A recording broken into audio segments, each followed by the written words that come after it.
Hello. On behalf of the Boston Asian American Film Festival, welcome to the post-film conversation for our closing night film, Who is Luna Menoh?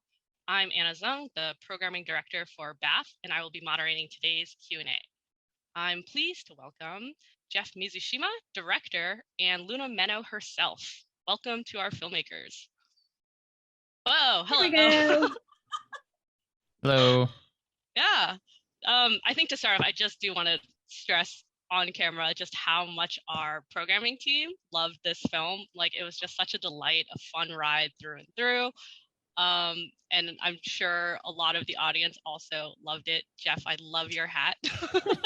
Is this too distracting? I could take it off. No, it's not Okay. at all. It adds the flair that I would expect from the closing night Q&A for this film. So, I think to start, I guess I just want to ask Jef, how did you initially hear about Luna? What inspired you to pick her as a documentary subject and like follow her for the amount of time that you did?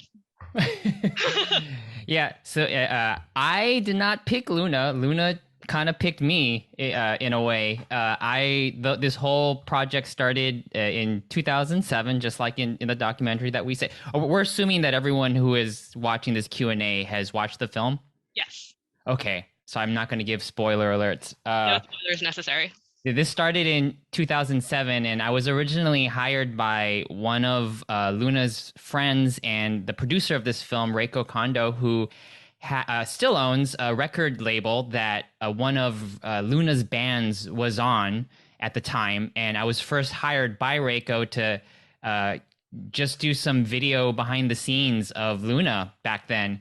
I was 13 years old, and so that's how it started, and it evolved to this film over the span of 2007, 12, 13 years. Wow. Yeah, I'm curious, Luna.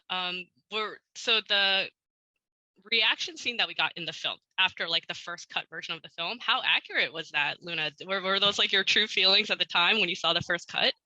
Yeah, it's really true. Everything is true feeling. I never ever say anything dishonest.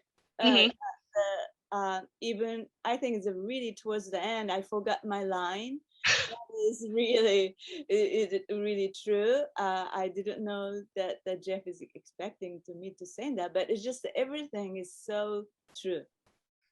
Wow. So how did so I guess the first version of the film where it is like a kind of a short, I imagine over the amount of time that you spent filming Luna, because Luna, you do so many different types of artwork and like have such an expansive artistic range. Jef, was it hard to figure out like what to capture, what to edit the film down into? What do you feature from Luna?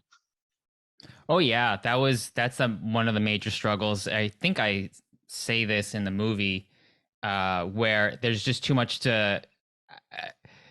I'm sure other artists are like this, but when I was trying to find a comparable reference to a film, just to use it as a template to say, okay, here's how another artist documentary was like. Maybe I could copy that because it was pretty successful. Some of the films that I was looking at where I was trying to stick into the Asian theme. So Cutie and the Boxer, which was nominated for Academy Award, that came out a while ago, but still in the making of this film. So and Luna really loved that film. I love that film.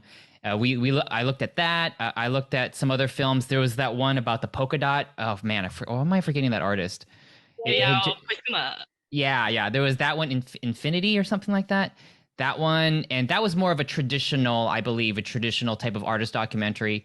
But with these artists, they seem to have sort of like one thing that they do, and or a theme. And it's the same for Luna, but she weaves in and out of different mediums, and it was very tricky, yeah, to find what to include and what to exclude, and what was important and not important. And of course, with Luna, everything she's always currently working on is the most important art piece she's ever done, and everything else in the past was just the past. So you can imagine her saying, 5 years into it, okay, everything you were doing the first 4 years, that's boring. Let's do this thing that's happening in the 5th year, and then the 6th year, the 7th year, and then it evolved to what you see now. It's amazing. you get a sense of that too in her initial reaction, where she's like, "Oh, these people, I don't have a relationship with anymore. This doesn't feel true." That line in and of itself was just like so funny, and like that conversation really, once you got into that tone of the film, like the meta part, it really just every moment was just so enjoyable. But I guess that leads me to is how did it transition? I think this is the question probably everyone has on their mind, is how did it transition into like this really meta blend of like narrative and documentary? At what point did you decide to make it sort of a narrative with like acting involved? And yeah, that's the part I think I'm like extremely curious about.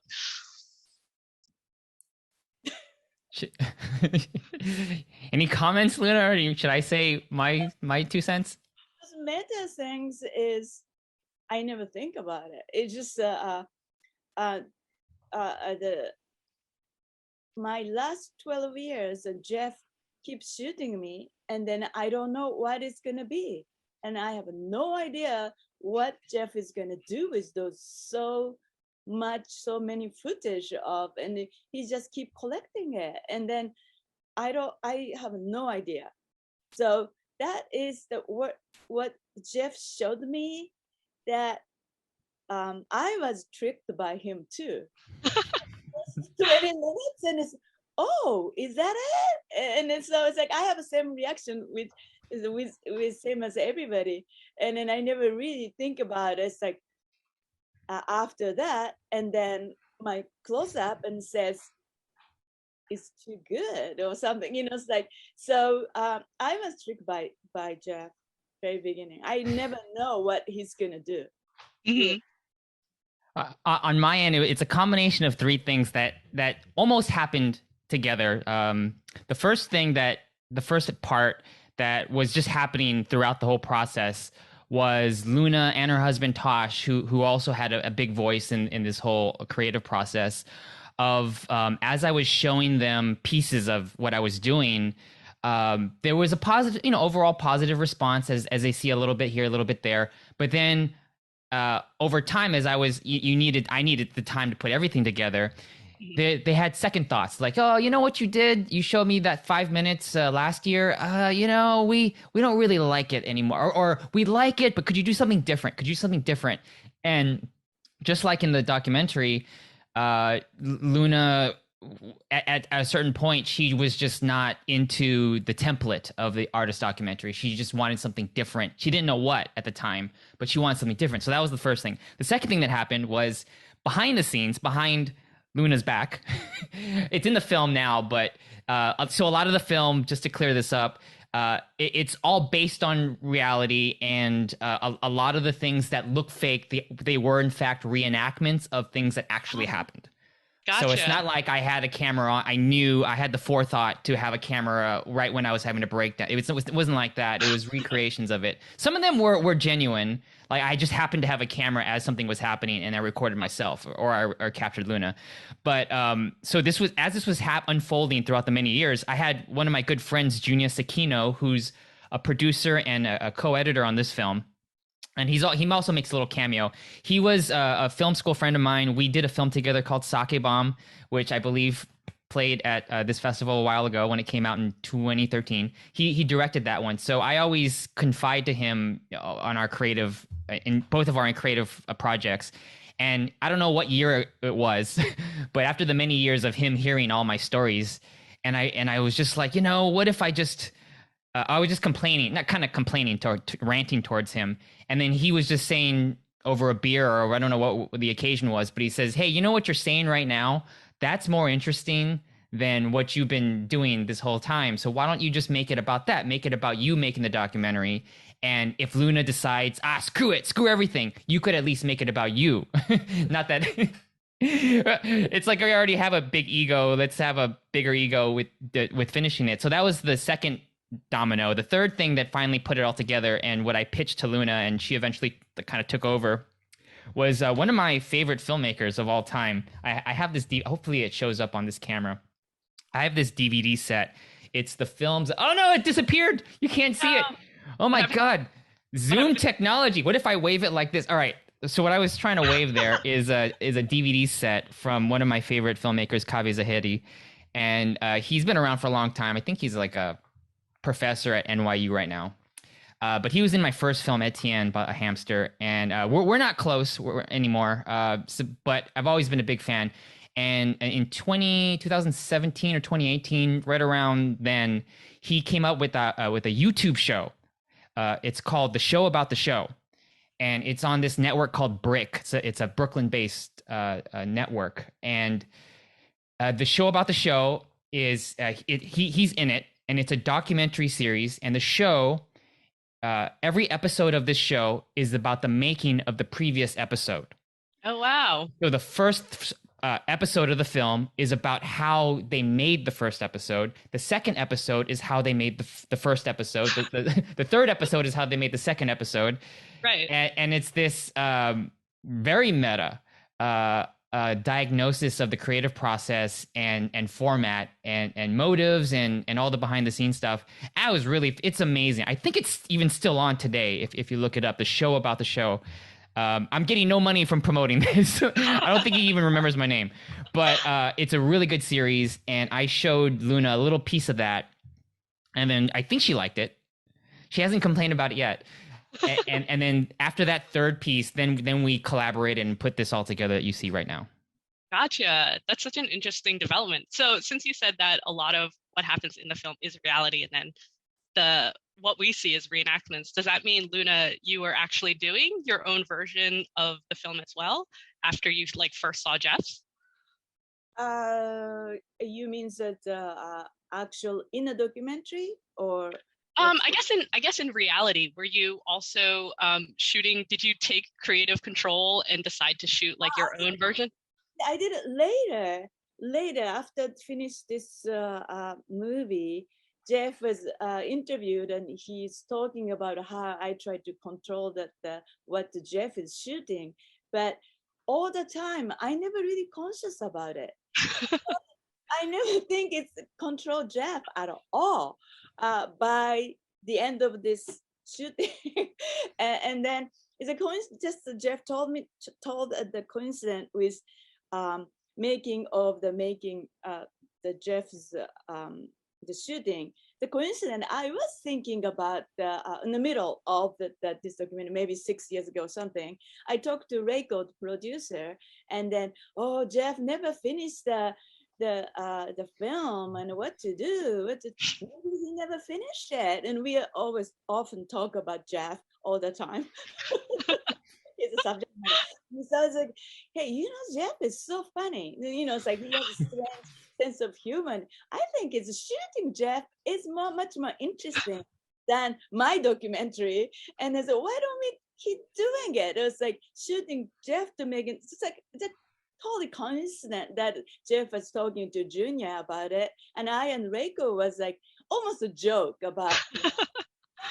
He's like Woody Allen. He's a great actor, and it's just like I and Tosh is always talk about the Jef is strange sense of humor, blah blah blah. So I thought it's like the one is finally Jef brought the subject with whole idea, meta idea. I thought it's really excellent, and it's so good. And then I hate those method, the format documentary of.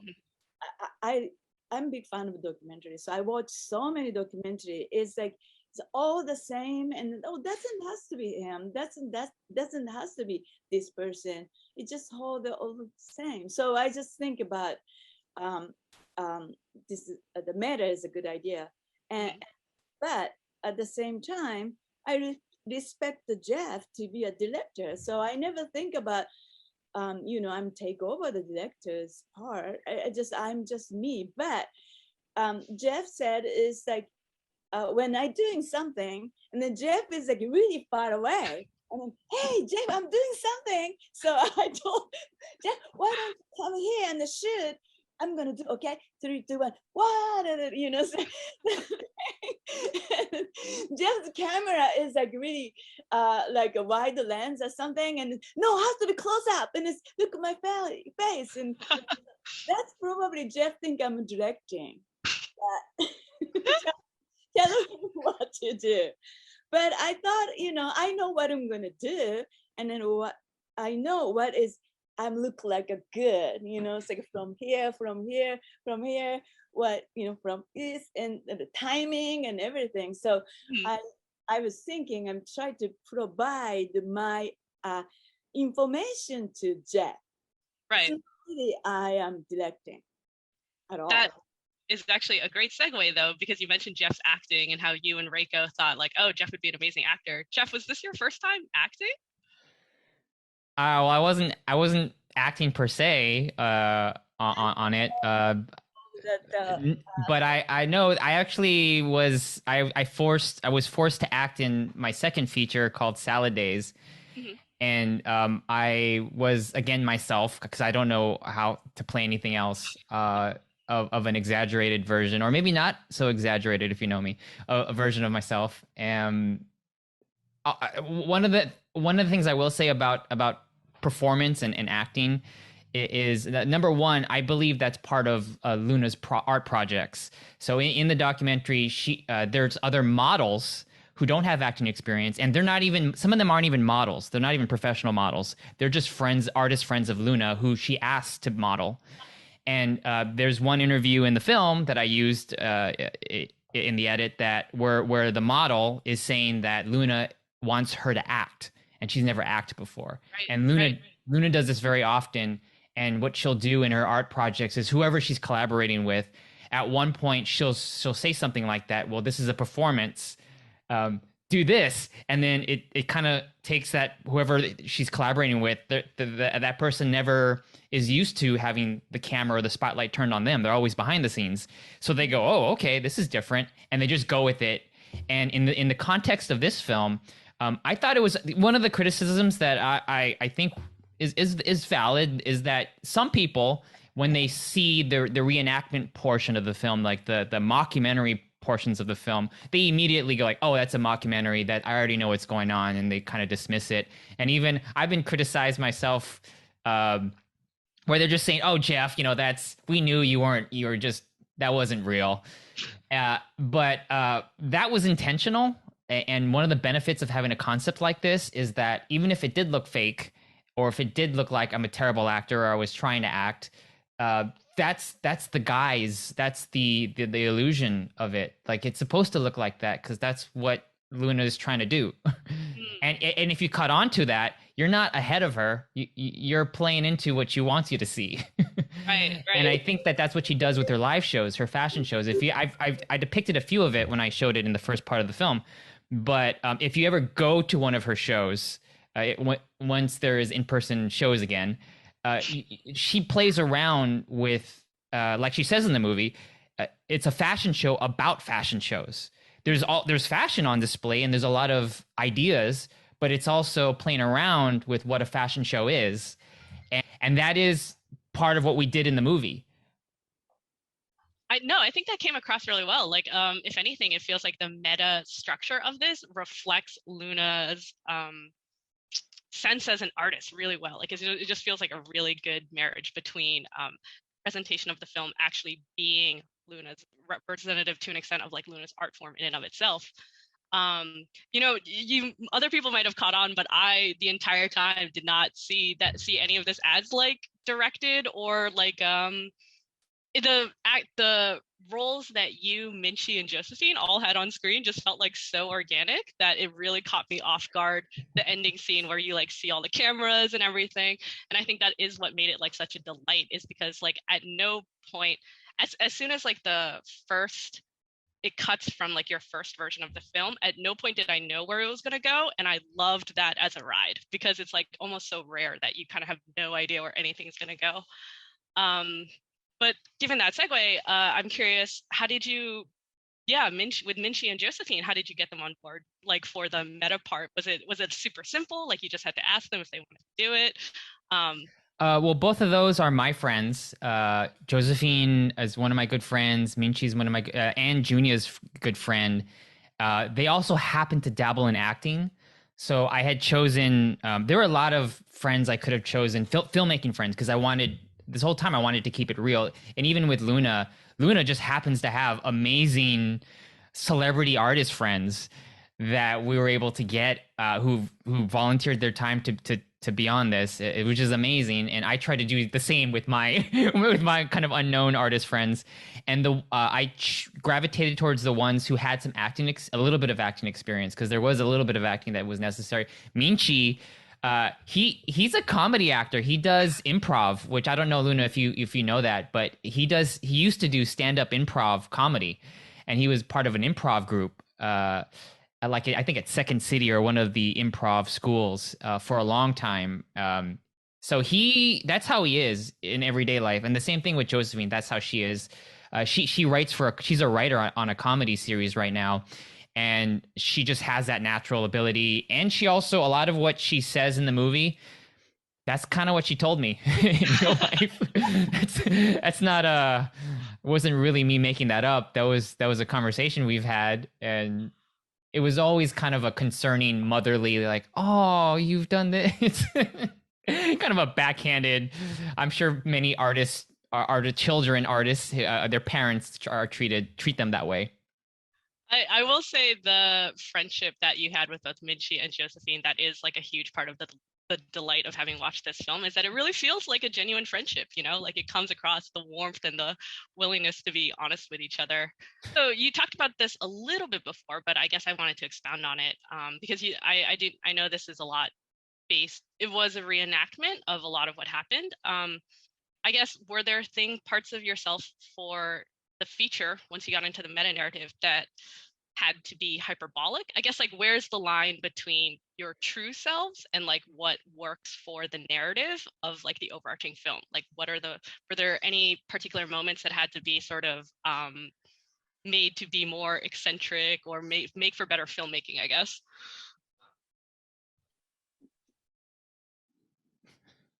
If you both have a moment in mind, I think it would be a fun story. Question to Jef, right? It means yeah, Luna's not acting at any point.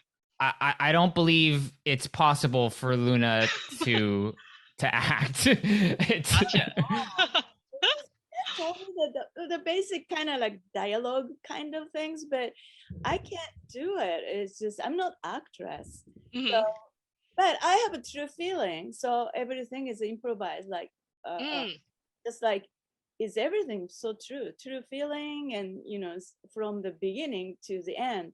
And then very ending, when I found out that Jef is planning to making a Jef's documentary, then I have to be really upset, and it's like, huh, what, or something. But even that, for Japanese like me, I can't really express my anger that well. It's like everything's covered, and overexpression is not the truth. That's what it's like.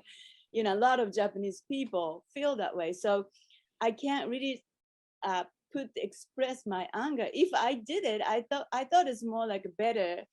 I thought it's after the movie, I thought it's, oh, maybe I should like flip the table or like break the lighting, and it's that I should have done that, but I can't do that. It's just like, oh, really? It's like such a like that.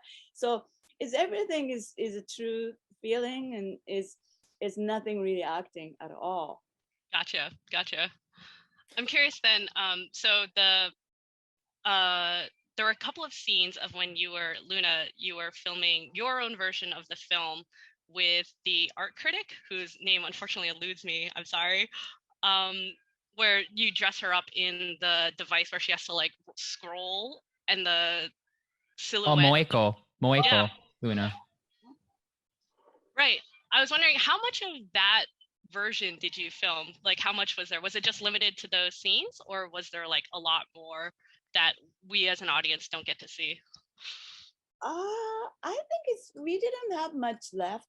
I just wanted to show to my interesting dress, like visually interesting. And then I wanted to tell Moeko that we've been together so long with the band and everything, long history. So she knows already who Menoh is. But she's very polite, and she's very soft and nice. So I wrote, I just tell them, it's like, Moiko, so we need more like, drop the name because it's an art critic love the drop the name, and then usually everybody talk about my Japanese the other Japanese artists, Yoko Ono, Yayoi Kusama, already established.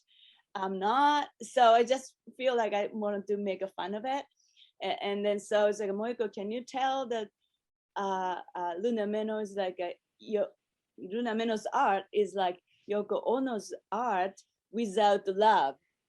But it's just that Moeko's the saying it is very soft, so it's like without love. But I feel like that part is like has to be really clear. But that part is really, I wrote what she should do, she should say, and then the rest of the things is I would like to show the lolling or like wearing a hat. And Gerald, the other gentleman's part is that is totally improvised.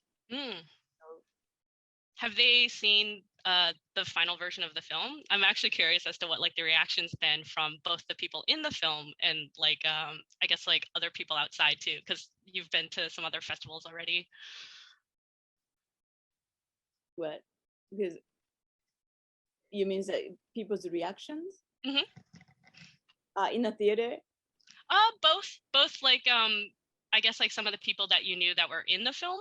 Once they saw the final product, and then also like audience reactions. They laugh, but not ha ha ha ha. But it's like, it's like kind of like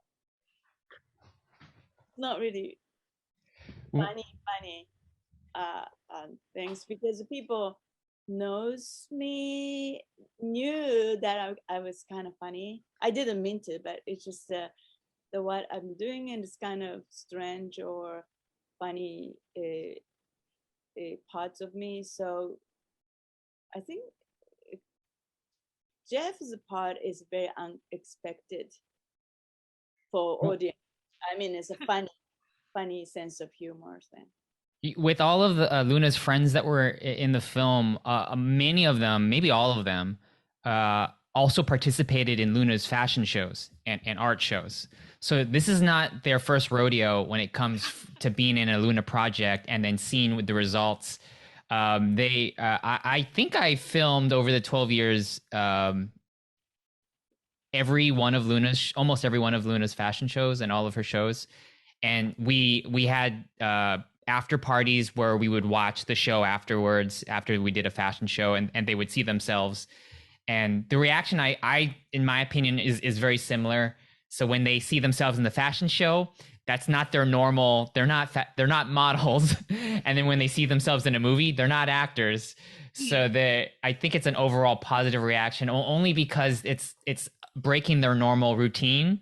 And they're artists though. They're all creatives. That's the continuity with all of Luna's collaborators. Everyone's a creative in some capacity. And when you're just a creative person, I think you tend to like variety. And just seeing yourself there collaborating, I've yet to meet somebody who hated it, who hated the experience, or who didn't like everything. Right. On that note, we only have time for one more question. So I guess, as you mentioned, like Luna's done so many fashion shows. I guess I'm curious as to what are both of you working on now? What's like next in store?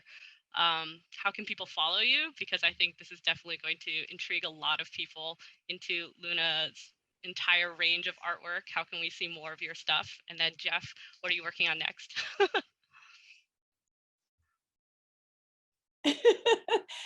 I am making new documentary video, and my goal is 5 years from now. And then I didn't officially ask Jef to be my assistant of the editor. Oh man. So you guys are going to be working together on a new documentary. This is the first time I'm hearing this. Okay. Breaking news at BAAFF. Luna's answering both of our questions. Well, okay, this is between us. Don't tell anybody. Between us and the whole audience watching this. the whole audience, don't tell anybody about this. But I actually, this documentary inspired me. My future project is I should make my documentary of sequel of this, and then not the meta, not straight ahead documentary, but different version of me, Mhm. using the same footage that Jef collected. So it won't cost anything, Right, right? right. I'd honestly love to see that. Okay, so since Luna answered for me, I'll just answer a completely different topic that I just want to end on. And this was something I wrote down just so that I could articulate it well, and I wrote it just for your festival, just for this particular. I don't think Luna has heard this yet, but I think that, and I don't know if I said this yet, but Who is Luna Menoh is essentially a film about identity. That's where it was. And with Asian American film festivals, I think 80 to 100% of the content at your festivals, at all Asian American festivals, it's about, to a certain extent, identity, Asian American identity. And I think in the context of that, there's a struggle that Asian Americans have figuring out their identity in society, whether that's like their family and their presence, like how to mingle. That there's that theme, and I think artists like Luna have this conflict, and sometimes you could separate the cultural background, sometimes you can't.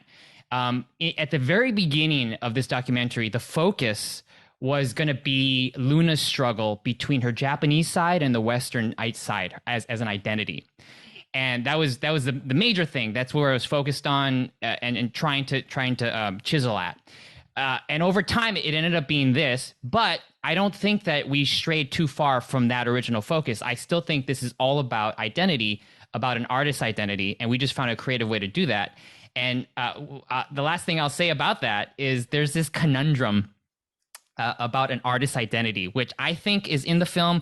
Whether or not that it's clear, that's left, like, it's up to you guys to decide. But the idea was, unlike Asian Americans who belong to a culture or to a group, I think that artists like Luna, or generally, they don't necessarily have a group. An artist may have a tradition or history that they have to honor based on the type of art that they do. They want to honor their past artists who've done that, or their relatives who might be artists. But I think it's inherent inside an artist to discover and form their own identity and ultimately create their own legacy. And that's what I think, underneath everything, underneath the formats, the jokes, the misdirection, the illusions, I think it's just like any other film that's at an Asian American film festival. It's about identity, and it's just a different way to do it. No, I completely agree. And I'm a visual artist myself, and I think that's a huge reason that your film resonated so much, is because I do think you captured that artistic struggle for identity so perfectly. But at the same time, like you said, even it's sort of inseparable. Who you are, where you come from, all this stuff is inseparable from the art you create, even when you want to make pieces, because ultimately you're a package as a person, right? And like that's going to bleed into your artwork. And I think, like, again, for me personally, it was so resonant to see that same like struggle to figure out who you are, both artistically, but also like how do you incorporate your identity as your person, as like an Asian American, because you see it in the range of films that we get as submissions. You see it a lot where people either, you see people both lean into it, but you also see people that try to lean away from it because they don't want to be pigeonholed either as like, you know, I can only tell Asian American stories. It's a huge range, and it's tough figuring out what is it that you want to communicate as an artist, how are you going to do it, and also in the context of greater societal picture, etc. So I think, again, I know I said it twice already, but I'm just going to say it for a third time. I think your film captures that beautifully, is that struggle for the both artistic identity, but also personal identity. It blends it very well. So on that note, I guess, like, Jef, Luna, where can people follow you? Because I think people would be deeply interested in just like following your work. So I do want to close on that. It's like, how can people keep up with your work? I have Instagram account. Now I have a band called Let's Sewing Sisters. that I've been doing for my music project, Les Sewing Sisters. Is a new album. So I have an Instagram account, Les Sewing Sisters, and the Luna Menoh. And also I have a Japanese blog. It's called Note, Note. That is called Luna Note. It's also Instagram. And then also Facebook, I have a Les Sewing Sisters, and then a Luna Menoh. So you just check almost every day what I'm doing every day. Awesome. Thank you. And Jef? I try to stay away from social media and websites and all that. I'm on there, but I hide myself. I guess if you want to find me, you just have to come to a film festival like this. Yay. Even better. Yeah, we really look forward to your next project because this is such a delight. And as you're a returning BAAFF alum already, with Sake Bomb. So we hope for a third appearance from you, Jef. Thank you. So that is all the time that we have. Thank you very much to our filmmakers, Jef and Luna, for joining us for this super fun, delightful conversation. BAAFF, along with a recording of this conversation, will be available through 10 p.m. tonight. An extended run of our shorts will be available through November 1st. You can visit artsemerson.org for tickets and for more information. This film is also up for an Audience Choice Award, so please cast your audience ballot by clicking on the button on the bottom of your screen in the previous viewing window and let us know how much you loved the film, because I'm pretty sure a lot of you loved it just as much as I did. So thank you again for joining us, and we hope you've enjoyed this year's festival. Stay tuned for other BAAFF happenings throughout the year. Good night. Thank you so much. Thank you, guys.